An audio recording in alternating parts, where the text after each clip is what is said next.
జనసేన అధినేత power star Pawan Kalyan NDA సమావేశంలో ఉద్వేగభరితంగా చేసిన ప్రసంగం పార్లమెంటు సభ్యులందరినీ ఆకట్టుకుంది.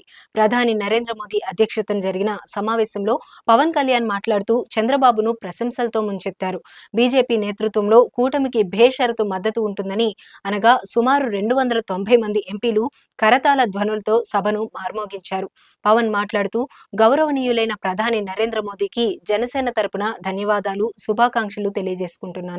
ఈ సమావేశానికి ఆహ్వానం పంపినందుకు మరోసారి ధన్యవాదాలు తెలియజేసుకుంటున్నాను. 2014 సంవత్సరంలో ఇదే కూటమి విజయం సాధించినట్టుగానే ఇప్పుడు కూడా 3 పార్టీల కలయికలో ప్రభంజనం సృష్టించారు.